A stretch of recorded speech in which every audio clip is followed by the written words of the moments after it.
जय हिंद दोस्तों। इस वीडियो में आपका स्वागत है। दोस्तों आज के इस वीडियो में हम प्रश्नावली 3.6 के पहले सवाल के छठवें सवाल को बहुत ही आसानी से हल करके सीखने वाले हैं। इसके पहले वाले वीडियो में हम लोगों ने पांचवें सवाल को, चौथे सवाल को, तीसरे सवाल को, दूसरे सवाल को और पहले सवाल को बहुत ही आसानी से हल करके सीख लिया है। अगर आप लोगों ने उन सब वीडियो को नहीं देखा है तो उन सब वीडियो को आप प्ले लिस्ट में जाकर बहुत ही आसानी से देख सकते हैं और सीख सकते हैं। तो आइए देखते हैं आपका छठवां सवाल। छठवां सवाल क्या कहता है आपका? छठवां सवाल है आपका 6x + 3y = 6xy। समीकरण 1। 2x + 4y = 5xy। यह आपका हो गया समीकरण 2। ठीक है, क्या हो गया? समीकरण 2। अब बात करेंगे प्रश्न संख्या 1 की। तो प्रश्न संख्या 1 कहता है निम्न समीकरण युग्म के रैखिक समीकरण युग्म में बदलकर हल कीजिए। तो यह आपका क्या है? समीकरण दिया हुआ है, समीकरण 1 दिया हुआ है, समीकरण 2 दिया हुआ है। इन समीकरणों को आपको क्या करना है? रैखिक समीकरण के युग्म में परिवर्तित करके बीजगणितीय विधि द्वारा हल करना है। बीजगणितीय विधि जो होता है वह 3 आधारों पर होता है। एक तो आपका प्रतिस्थापन विधि, दूसरा आपका विलोपन विधि, तीसरा आपका वज्रगुणन विधि। और यह तीनों विधियों पर एक एक वीडियो ये आपके सामने जो दिख रहा है बना के दिया गया है। अगर आप लोगों ने इन सब वीडियो को नहीं देखा है तो इन सब वीडियो को आप प्ले लिस्ट में जाकर बहुत ही आसानी से देख सकते हैं और सीख सकते हैं। तो देखिए हम क्या करते हैं, अगर यहाँ पर आपको दिख रहा होगा बराबर के रूप में 6xy है तो आपको क्या करना है? 6xy को हटाने के लिए आपको क्या करना पड़ेगा? सभी पदों में 3 पद है आपका, एक तो दाएं पक्ष है, दूसरा बाएं पक्ष है। बाएं पक्ष में 2 पद है और दाएं पक्ष में 1 पद है, 6xy। ठीक है, 6xy को हटाने के लिए हम क्या करेंगे? सभी पदों में xy से भाग करेंगे। लिख लीजिए समीकरण 1 के सभी पदों में xy से क्या करने पर? भाग करने पर। ठीक है, क्या करने पर? भाग करने पर। भाग करने पर तो क्या हो जाएगा? 6x बटा xy प्लस 3y बटा xy बराबर 6xy बटा xy। ठीक है, अब देखिए यहाँ पर अगर आप चाहें तो डायरेक्ट कर सकते हैं, x से x कैंसिल कर सकते हैं, y से y कैंसिल कर सकते हैं और xy से xy कैंसिल कर सकते हैं। लेकिन कटेगा कैसे उसको हम एक स्टेप और आपको समझा देते हैं कि 6 का गुणा x में हो जाएगा, बटे में x गुणे y होगा प्लस 3 गुणे y होगा, बटे में x गुणे y होगा बराबर 6 गुणे x गुणे y पूरे का बटा x गुणे y। ठीक है, चाहे तो इस तरीके से लिखकर आप काट सकते हैं या आपके समझाने के लिए है। स्टेप बाय स्टेप चलेंगे तो आपका सवाल कभी भी गलत नहीं होगा। यहाँ x से x कैंसिल हो जाएगा और क्या बचेगा? 6 बटा y बचेगा। ठीक है, प्लस यहाँ y से y कैंसिल हो जाएगा, क्या बचेगा? 3 बटा x बचेगा बराबर x से x कैंसिल, y से y कैंसिल, तो क्या बचा आपका? 6 बचा। बटे के रूप में 1 होगा, चाहे तो लिखिए चाहे ना लिखिए। ठीक है, यह हो गया समीकरण 3।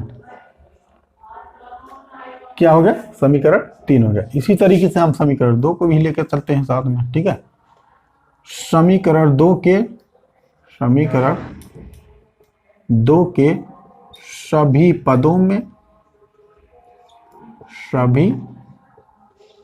पदों में किससे भाग करने पर? xy से। ठीक है, xy से भाग करने पर।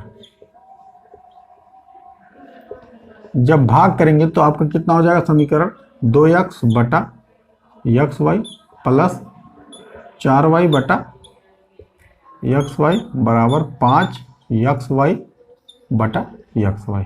इसको भी चाहे तो आप एक स्टेप इस तरीके से लिख सकते हैं। चलिए हम लिख लेते हैं। 2 का गुणा x में हो जाएगा, बटे में x गुणे y। ठीक है, प्लस 4 का गुणा y में होगा, बटे में x गुणे y बराबर 5 का गुणा x गुणे y बटे में x गुणे y। ठीक है, क्यों? क्योंकि इसका गुणांक है। और आपको पता होना चाहिए गुणन की प्रक्रिया में क्रम विनिमय नियम लागू होता है। आगे पीछे आप कर देंगे तब इसके मान में कोई परिवर्तन नहीं होगा। x से x कैंसिल, क्या बचा? 2 बटा y बचा प्लस y से y कैंसिल, 4 बटा x बचा बराबर x से x कैंसिल, y से y कैंसिल, क्या बचा?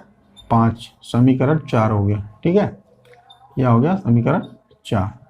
अब देखिए आपको दो समीकरण और मिल गया। एक तो समीकरण 3 मिल गया 6/y प्लस 3/x बराबर 6, और समीकरण 4 आपको मिल गया 2/y प्लस 4/x बराबर 5। अब यहां पर हम क्या करते हैं, मान लेते हैं सेम पहले सवाल की तरह, माना 1/y बराबर a और 1/x बराबर b। ठीक है, जब 1/y बराबर a हमने मान लिया और 1/x बराबर हमने b मान लिया, तो इसको आप क्या लिख सकते हो, 6/y है, देख लीजिए 6/y को हम लिख सकते हैं 6/1 गुणे 1/y। ठीक है, चाहे तो बटे के रूप में एक लिखिए चाहे ना लिखिए, आपको बताया जा रहा है। और क्या है 3/x, 3/x को हम लिख सकते हैं 3/1 गुणे 1/x। ठीक है, और समीकरण 4 से भी देख लेते हैं, तो 2/x 2/y है आपका, तो इसको हम लिख सकते हैं 2/1 गुणे 1/y, और है आपका 4/x, तो इसको हम लिख सकते हैं 4/1 गुणे 1/x। ठीक है, तो इसमें डरने और घबराने की कोई आवश्यकता नहीं है। तब समीकरण 3 से, ठीक है, समीकरण 3 से, समीकरण 3 कितना है 6/y प्लस 3/x बराबर 6। ठीक है, अब इसको हम क्या लिख सकते हैं 6/1 गुणे 1/y लिख सकते हैं, प्लस 3/x को हम लिख सकते हैं 3/1 गुणे 1/x बराबर 6। स्टेप बाय स्टेप चला जा रहा है। ठीक है, स्टेप बाय स्टेप आप चलेंगे तो आपका सवाल कभी भी गलत नहीं होगा। 1/y को हमने a माना है, तो 6 में गुणा हो जाएगा a से, अब चाहे बट्टे के रूप में एक लिखिए चाहे ना लिखिए, प्लस 3 में गुणा हो जाएगा 1/x को हमने b माना है, तो b से बराबर 6। 6 का गुणा a में करेंगे तो हो गया 6, प्लस 3 का गुणा b में करेंगे हो गया 3b बराबर 6। यह होगा समीकरण 5। ठीक है, कितना हो गया, समीकरण 5 हो गया। इसी तरीके से इसको देख लेते हैं, समीकरण 2 से, 2 नहीं समीकरण 4 से। ठीक है, समीकरण 4 से यहाँ आपका समीकरण 5 कितना आ गया 6a प्लस 3b बराबर 6, समीकरण 5। समीकरण 4 से, समीकरण 4 कितना है 2/y प्लस 4/x बराबर 5। ठीक है, 2/y को हम लिख सकते हैं 2/1 गुणे 1/y, प्लस 4/x को हम लिख सकते हैं 4/1 गुणे 1/x बराबर 5। ठीक है, अब इसका गुणा कर लेंगे तो 2 का गुणा 1/y को हमने a माना है तो a हो जाएगा, प्लस 4/1 को हम लिखे 4 गुणे 1/x को हमने b माना है, कितना हो गया b हो गया बराबर 5 हो गया। 2 का गुणा a में करेंगे 2a, प्लस 4 का गुणा b में करेंगे तो 4b। ठीक है, बराबर 5। यह हो गया समीकरण 6। ठीक है, क्या हो गया समीकरण 6 हो गया। अब आपको क्या करना है, बीजगणितीय विधि द्वारा हल करना है। बीजगणितीय विधि या तो आप प्रतिस्थापन विधि से हल कीजिए, चाहे विलोपन विधि से हल कीजिए, चाहे वज्रगुणन विधि से हल कीजिए। मान लीजिए हम किससे हल करते हैं, विलोपन विधि से। ठीक है, किससे हल करने वाले हैं हम, विलोपन विधि से। और आपको समझ लीजिए विलोपन विधि क्या होता है। विलोपन विधि किसी एक के पद को विलुप्त करके या फिर किसी एक चर के पद को विलुप्त करके दूसरे चर के पद को मान ज्ञात कर लेना। ठीक है, तो समीकरण 5 को अगर आप देखेंगे ध्यान से तो आपको मिल रहा है a का गुणांक 6 मिल रहा है, और समीकरण 6 में a का गुणांक 2 मिल रहा है, और समीकरण 5 में b का गुणांक 3 मिल रहा है, और समीकरण 6 में b का गुणांक 4 मिल रहा है। अगर आप b के पद को विलुप्त करना चाहें तो आप समीकरण 5 में 4 से गुणा करेंगे और समीकरण 6 में 3 से गुणा करेंगे। क्यों, क्योंकि यहाँ पर 3 है तो 3 से इसमें गुणा करेंगे, और 4 b का गुणांक 4 है तो 4 से इसमें गुणा करेंगे। अगर a के पद को विलुप्त करेंगे तो इसमें समीकरण 6 में आप 6 से गुणा करेंगे, और समीकरण 5 में आप 2 से गुणा करेंगे, क्योंकि इसके विपरीत से गुणा करेंगे। मान लीजिए हम b के पद को विलुप्त कर रहे हैं तो समीकरण 5 में हम कितने से गुणा करेंगे, 4 से गुणा करेंगे। क्यों, क्योंकि समीकरण 6 में बी का गुणांक 4 है, तो समीकरण 5 में हम कितने से गुणा करेंगे? 4 से। ठीक है, लिख लीजिए विलोपन विधि से। विलोपन विधि से, ठीक है, किससे? विलोपन विधि। समीकरण 5 में 4 से गुणा करने पर,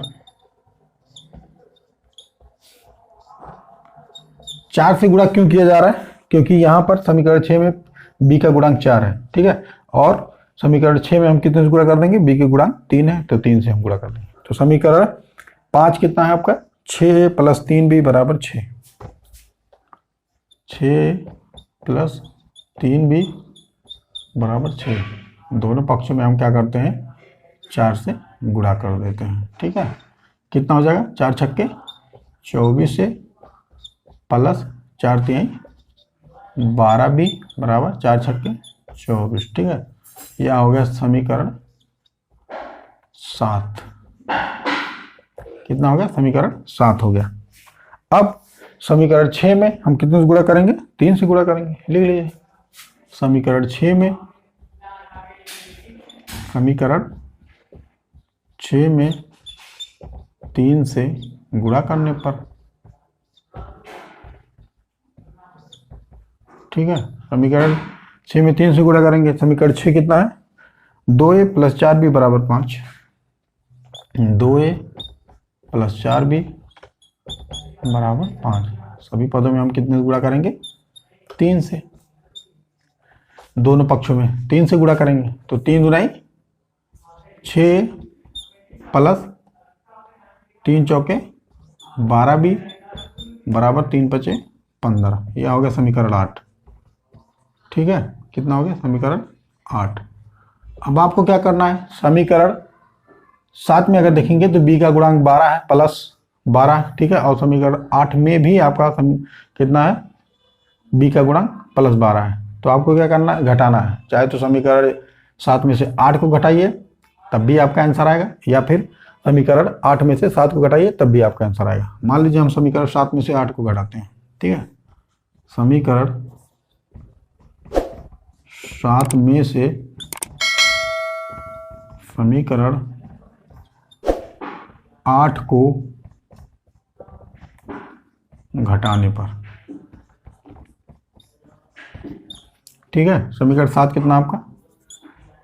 24 से प्लस 12b = 24, और समीकरण 8 आपका कितना है? 6 प्लस 12b = 15। ठीक है, घटाएंगे तो जो वियोजक होता है उसका चिन्ह बदल जाएगा। प्लस है तो माइनस, प्लस है तो माइनस, प्लस है तो माइनस, और plus 12b minus 12b cancel. ठीक है, 24a प्लस में है और -6 है, तो कितना हो जाएगा? 18 × 6 = 24। ठीक है, 18a बराबर, अब 24 में से 15 जाएगा, 1 2 देगा, 14 14 में से 5 गया 9। ठीक है, 1 में से गया 0, तो a बराबर आपका कितना हो जाएगा? 9/18, क्योंकि यह a का गुणांक 18 है तो यहाँ जाएगा बटे के रूप में हो जाएगा। तो a बराबर कितना हो जाएगा? 9 × 9 9 दूनी 18, यानी कि 1/2। ठीक है, a का मान कितना निकला है? 1/2 निकला है। a का मान कितना निकला है? 1/2। ठीक है, a का मान 1/2। अब हम क्या करेंगे? a के मान को समीकरण 5 में रख देंगे। ठीक है, ये रहा समीकरण 5। a के मान को समीकरण 5 में रखने पर देख लीजिए, यह मिटा दे कि यह मिटा दे? चलिए हम ये वाला मिटा दे रहे हैं। ठीक है, यहां मिटा दे रहे हैं इसको, ये भी मिटा दे रहे हैं। चलो इसको ना मिटा, अभी बाद में मिटा देंगे।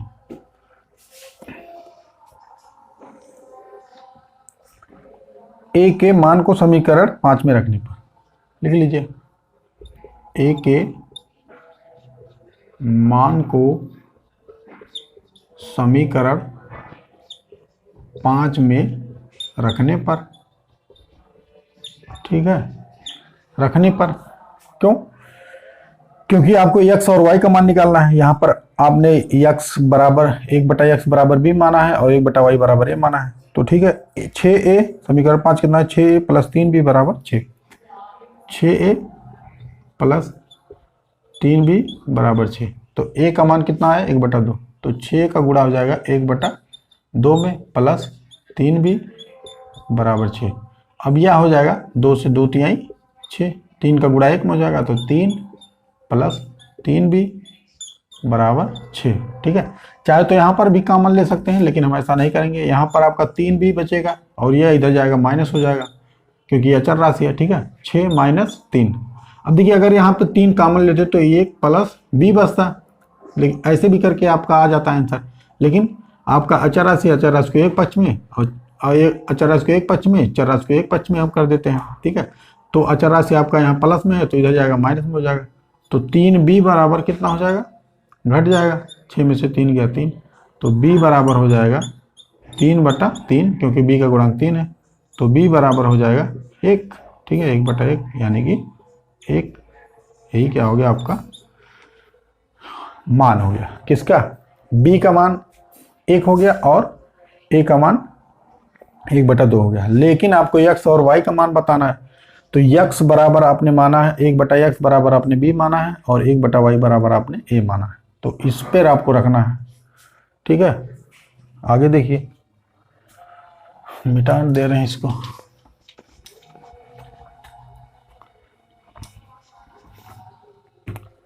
चूंकि 1/y बराबर a,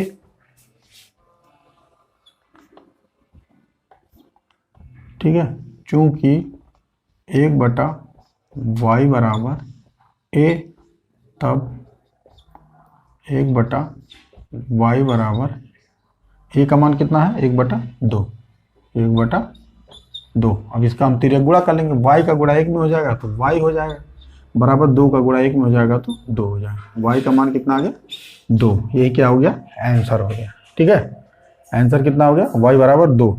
अब चूंकि 1/x बराबर b, चूंकि 1/x बराबर b, तो b बराबर आपने 1 निकाला है, तो 1/x बराबर 1, इसको हम बटा में 1 कर सकते हैं।